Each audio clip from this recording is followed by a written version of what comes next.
Students, अब हम एक ऐसी प्रॉब्लम सॉल्व करेंगे जिसमें न्यूटन ग्रेगरी के अग्र अंतर्वेशन सूत्र के अवकलज का यूज हो रहा है। तो देखिए क्वेश्चन नंबर फर्स्ट। निम्न सारणी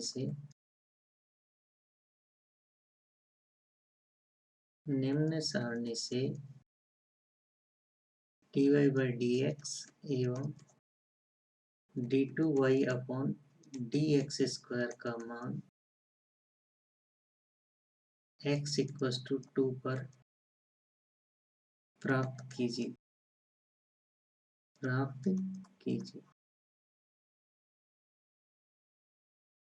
जो टेबल है वो कुछ इस तरह से गिवन है स्टूडेंट्स।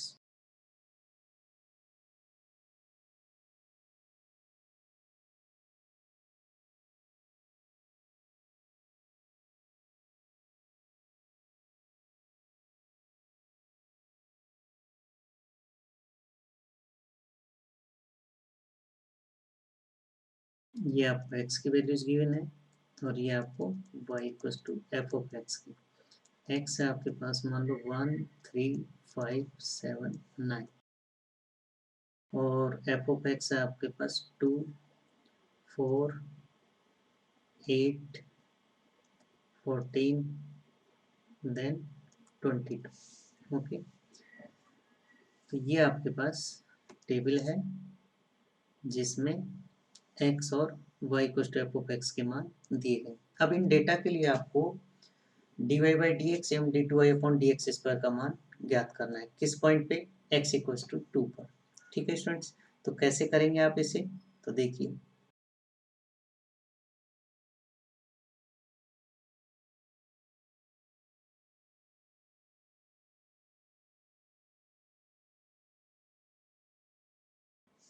चूंकि x के मान दी गई सारणी में समान दूरी पर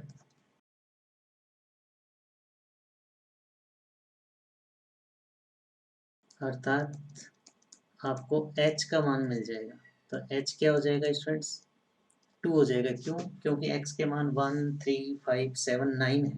ठीक है, तो कितने का अंतर है? प्रत्येक दो लगातार x के बीच में 2 का अंतर। ठीक है, ओके। दूसरा, x का शुरुआती मान टेबल के अकॉर्डिंग कितना है? 1 है, क्योंकि x की इनिशियल वैल्यू कितनी है? 1 दे रखी है टेबल के अकॉर्डिंग। ठीक है, जब आपके पास h हो, x0 हो, तो आप किसे फाइंड आउट कर सकते हो? u को। क्यों? u क्या होता है? x minus x0 upon h होता है। ठीक है, तो x इसमें x है, x0 कितना है? x0 आपको इसमें 1 मिला है और h कितना है स्टूडेंट्स? 2 है। ठीक है, तो कहने का मतलब आपके पास u कितना आ गया? u स्टूडेंट्स आपके पास आ गया x minus 1 upon 2। Equation number first. ठीक है स्टूडेंट्स, अब आपको dy by d x find out करना है। क्या करना है? dy by d x find out करना है। तो दो तरीके हैं, या तो आप न्यूटन ग्रेगरी के अग्र अंतर्वेशन फॉर्मूले को लिखिए, जो y बराबर समथिंग आएगा, u का फंक्शन आएगा, और उसको u के रेस्पेक्ट डिफरेंशिएट करोगे तो आपको dy अपॉन डी यू मिल जाएगा। और फिर आप u आपके पास इक्वेशन नंबर फर्स्ट में यहाँ पे है ही, तो D you upon d x भी मिल जाएगा। ठीक है, फिर चेन रूल की हेल्प से dy बाई डी एक्स को आप कैसा कैसा लिखोगे? dy upon D you into D you upon d x. दोनों मान आप वहाँ पुट करोगे तो आपको dy बाई डी एक्स मिलेगा। किसके लिए? न्यूटन ग्रेगरी के अग्र अंतर्वेशन सूत्र का प्रथम अवकलज मिल जाएगा। ठीक है, इसी तरीके से आपके पास अगर d y by d x है तो आप d two y upon d x square भी फाइंड आउट कर सकते हो। तो ये दोनों फॉर्मूले पिछले लेक्चर में हमने देख लिए हैं। ठीक है, तो कोशिश कीजिए आपको लर्न हो जाए। लर्न नहीं होते हैं तो एक दो बार ऐसे आप प्रैक्टिस करोगे, क्वेश्चन को पूरा इस तरह से करने की कोशिश करोगे आर्टिकल की तरह, तो आपको वैसे लर्न हो जाएगा। ठीक है, तो यहाँ मैं डायरेक्ट फॉर्मूले लिख रहा हूँ, तो देखिए जरा। क्योंकि न्यूटन का न्यूटन ग्रेगरी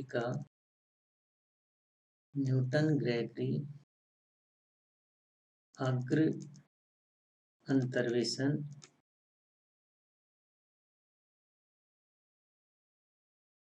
अंतर्वेशन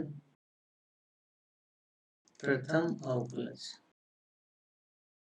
प्रथम अवकलज, अवकलज का सूत्र निम्न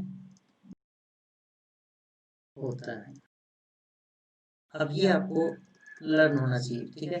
तो ये मैं अभी तो इसको पुराने लेक्चर के हिसाब से देख के लिख रहा हूँ, जैसे आपने वहाँ पे इसको डिराइव किया था।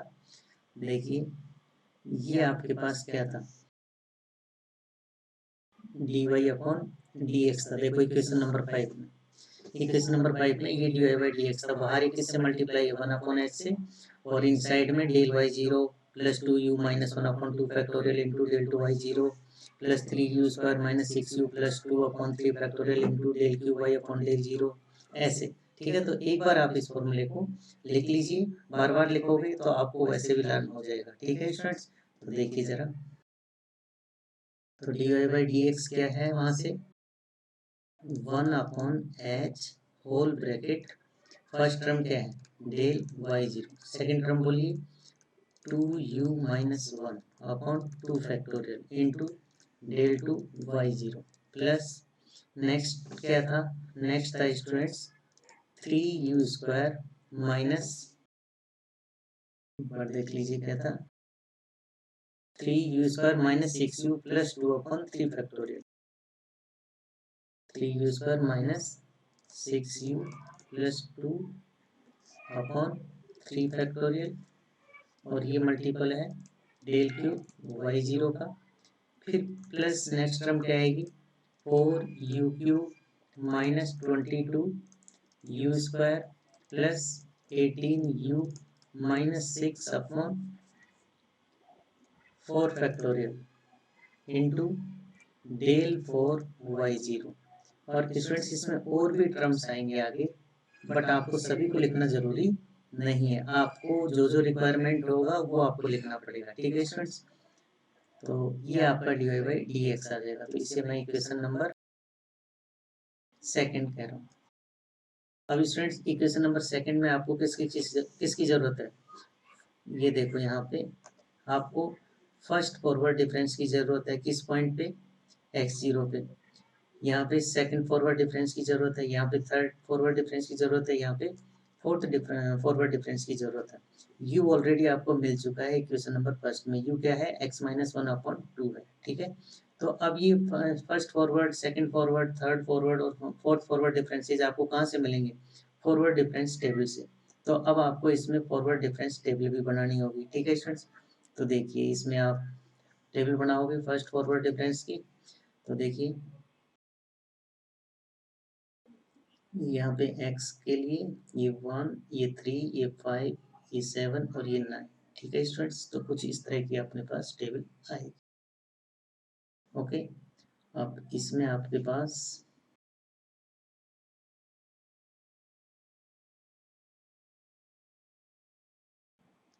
ठीक है स्टूडेंट्स। तो देखो जरा, ये जो आपके पास फर्स्ट कॉलम स्टैंड करता है वो किसके लिए स्टैंड करता है, याद है आपको, x के लिए, ठीक है। तो x इस समय क्या क्या है, 1 है, 3 है, 5 है, 7 है, 9 है, ठीक है। सेकंड कॉलम किसके लिए स्टैंड करता है, f ऑफ x या y के लिए, y equals to f of x, ठीक है स्टूडेंट्स।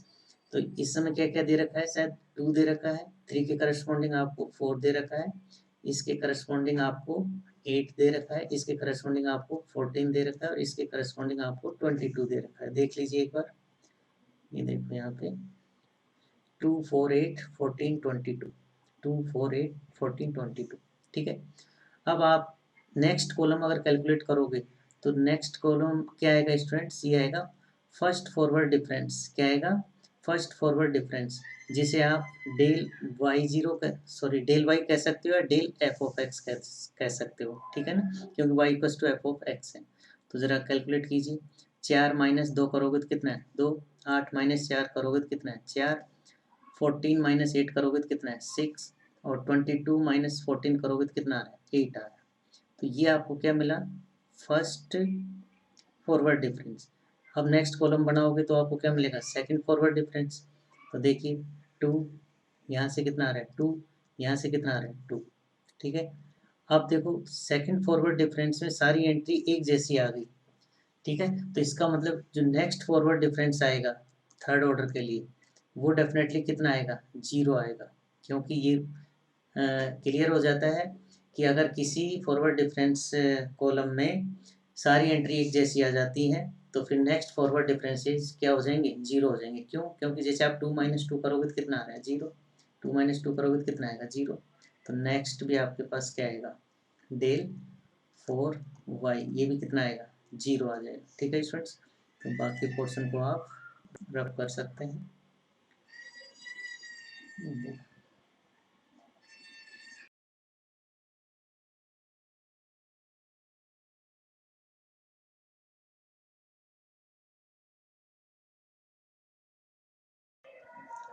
ठीक है स्टूडेंट्स, तो ये आपकी फॉरवर्ड डिफरेंस टेबल है, अग्रांतर सारणी।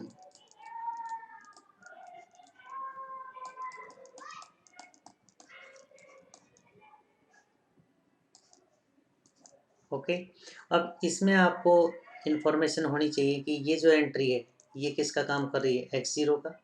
ये एंट्री किसका काम कर रही है, y0 का, ठीक है। ये एंट्री किसका काम कर रही है, डेल y0 का। ये एंट्री डेल 2 y0, ये एंट्री डेल क्यूब y0 और ये एंट्री डेल 4 y0, ठीक है स्टूडेंट्स। मतलब ये आपकी x की इनिशियल वैल्यू और ये आपका y0, ये first forward difference at x0, second forward difference at x0, third forward difference at x0, fourth forward difference at x0, ठीक है स्टूडेंट्स। अब आपको करना क्या है, ये जो इक्वेशन नंबर सेकंड है इसमें आपको u का मान और ये जो फॉरवर्ड डिफरेंसेज हैं इनके मान कहाँ पुट करने हैं, इक्वेशन नंबर सेकंड में पुट करने हैं, ठीक है। तो आप देखिए, अतः समीकरण सेकंड में उपरोक्त अग्रांतर सारणी से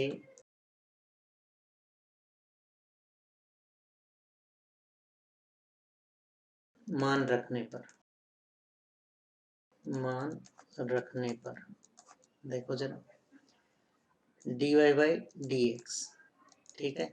तो फर्स्ट टर्म क्या है 1/h, सॉरी बाहर क्या है 1/h, h कितना है 2 है, होल ब्रैकेट स्टार्ट कीजिए। अच्छा, फर्स्ट टर्म क्या है डेल y0 और इस टेबल के अकॉर्डिंग डेल y0 कितना है स्टूडेंट्स, डेल y0 है 2, ये 2 आ जाएगा प्लस, और ये मल्टीपल है किसका, डेल 2y0 का, और टेबल के अकॉर्डिंग डेल 2y0 कितना है 2 है,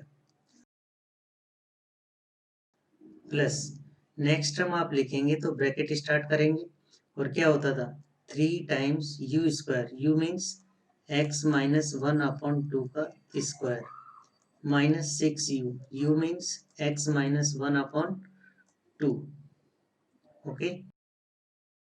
और फिर उसके बाद क्या होता था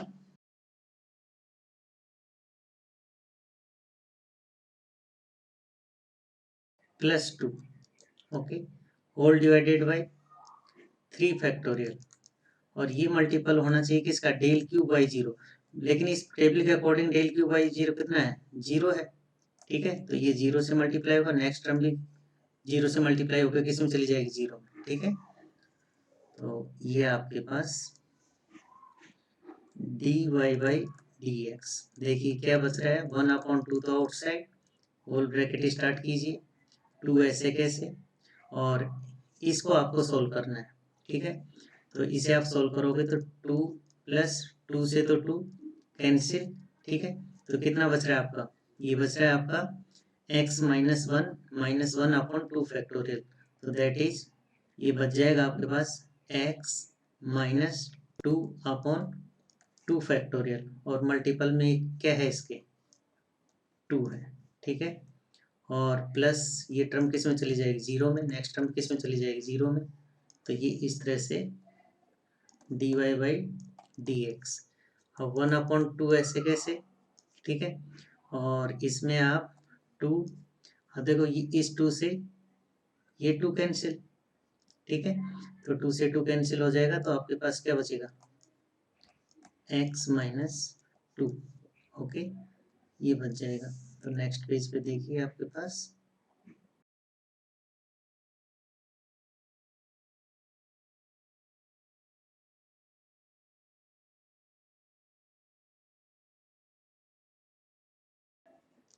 dy अपॉन dx, ठीक है स्टूडेंट्स।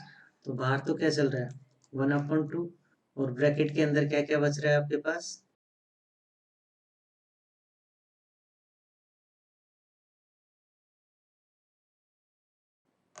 देखो ये 2 था, ये -2 से कैंसिल, सिर्फ क्या बचा, x बचा, ठीक है, क्या बच रहा है, x बच रहा है, तो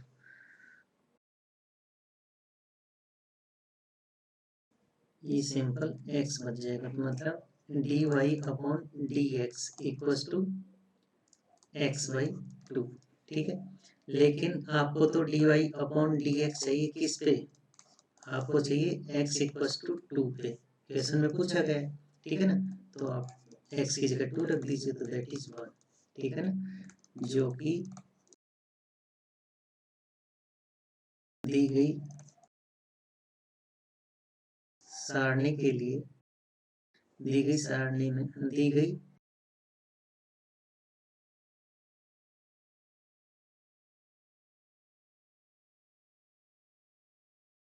में x बराबर 2 पर अब आपको d2y upon dx square find out करना है, क्योंकि न्यूटन ग्रेगरी के अग्र अंतर्वेशन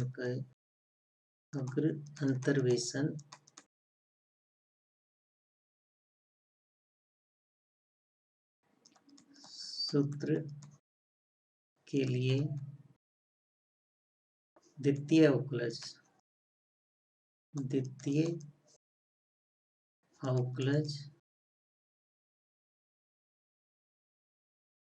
निम्न प्रकार से दिया जाता है, निम्न प्रकार से दिया जाता है। याद कीजिए आपको क्या फॉर्मूला बताया था, देखो d2y अपॉन dx स्क्वायर, ये ऐसे कैलकुलेट किया था, तो ये आपके पास फाइनली ये फॉर्मूला मिल रहा था इक्वेशन नंबर 6 में। इक्वेशन नंबर 6 को देखिए, d2y upon dx square equals to 1 upon h square into del 2y0 plus 6u minus 6 upon 3 factorial into del cube y0 plus so on, ठीक है। तो आपको ये टर्म्स लिखनी है वहाँ पे, तो देखिए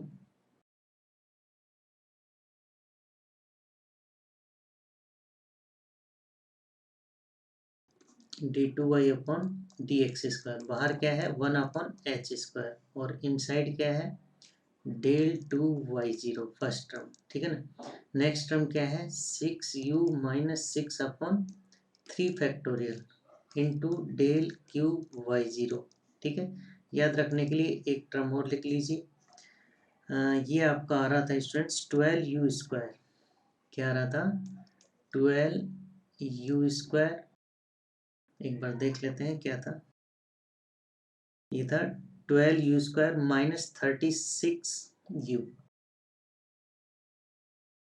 माइनस 36u प्लस 22 अपॉन में 4 फैक्टोरियल, और ये मल्टीपल था डेल क्यूब y0 प्लस सो। अब स्टूडेंट्स बाद में और भी टर्म्स आएंगी, सारी लिखना कोई जरूरी नहीं है, ठीक है ना, जो जो रिक्वायरमेंट है वही लिखते हैं, ठीक है।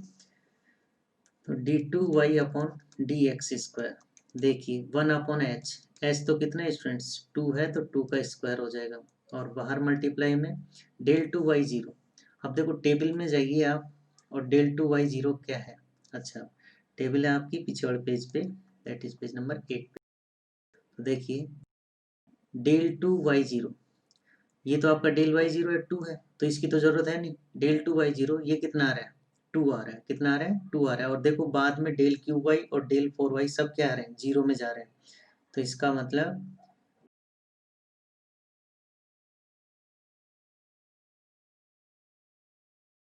1 अपॉन 2 स्क्वायर डेल 2y 0, तो इसका मान तो 2 हो गया, प्लस अब नेक्स्ट टर्म आप अगर लिखना चाहेंगे तो क्या लिखोगे, एक बार चलो लिख लेते हैं। 6u इस समय क्या बन रहा है, x minus 1 upon 2 minus 6 whole divided by 3 factorial, और डेल क्यू बाई 0 मतलब 0 से मल्टीप्लाई होगा क्योंकि इसकी वैल्यू इस समय क्या आ रही है, 0 आ रही, प्लस अगर ये टर्म लिखना चाहेंगे आप तो क्या हो जाएगा, 12 x माइनस 1 अपॉन 2 का whole square minus 36 x minus 1 upon 2 और प्लस 22 और होल डिवाइडेड बाई 4 फैक्टोरियल, और ये मल्टीप्लाई होगा आपका किससे, डेल क्यूब बाई 0, जो टेबल के अकॉर्डिंग इस समय कितना मिल रहा है, 0, बाकी की टर्म्स भी किस में आएंगी, 0 में चली जाएंगी। ठीक है, ब्रैकेट क्लोज कर दीजिए। ठीक है स्टूडेंट्स, अब देखो जरा, तो आपके पास d2y upon d x square कितना बच रहा है, 1 अपॉन 4, इन साइड देखो ये 2 बचेगा। अब ये पूरी टर्म किस में चली जाएगी, 0 में चली जाएगी। ठीक है ना, ये भी किस में चली जाएगी, 0 में चली जाएगी। ठीक है, तो ओवरऑल 2 प्लस 0 ऐसा कुछ मिलने वाला है। ठीक है स्टूडेंट्स, तो यहाँ से देखा जाएगा तो d2y upon d x square आपके पास कितना आ रहा है, 2/4 आ रहा है, दैट इज 1/2। ठीक है ना, अब इसमें कोई x का मान है नहीं, तो आप यहाँ से क्या कह सकते हो, d2y upon d x square किस पे, x बराबर 2 पे कितना आ जाएगा, 1/2 आ जाएगा, जो दिए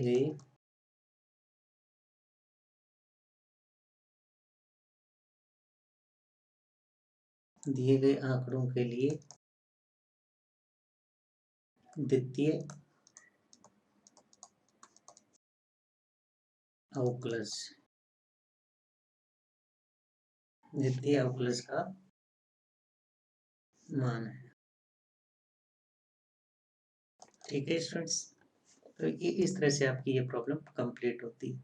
ठीक है, तो स्टूडेंट्स जो एग्जाम में क्वेश्चंस वगैरह बनते हैं इसी पैटर्न के बनेंगे, मतलब आपको एक सारणी दे दी जाएगी और उसमें dy/dx या d2y अपॉन dx स्क्वायर पूछा जाएगा। ठीक है, अब वो आप पे डिपेंड करता है कि आप कौन सा फॉर्मूला अप्लाई करते हैं। अगर मान लो dy/dx और d2y upon dx square x के शुरुआती मान के लिए पूछा जाता है, तो आप न्यूटन ग्रेगरी का अग्र अंतर्वेशन सूत्र के अवकलज के फॉर्मूले यूज कर सकते हैं, बशर्ते x कैसा होना चाहिए, समान अंतराल पे होना चाहिए।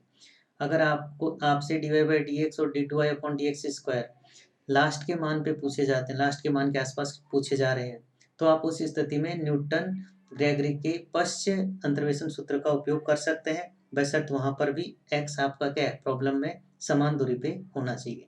और अगर मान लो x आपका समान दूरी पे है या नहीं है, इस चीज़ को आप काउंट नहीं करते हैं, तो फिर आप किस फॉर्मूले को अप्लाई कर सकते हो, लाग्रांज अंतर्वेशन सूत्र को अप्लाई कर सकते हो। ठीक है स्टूडेंट्स, तो ये प्रॉब्लम कुछ इस तरह से थी आपके पास, और एग्जाम में इस तरह के क्वेश्चंस आते हैं।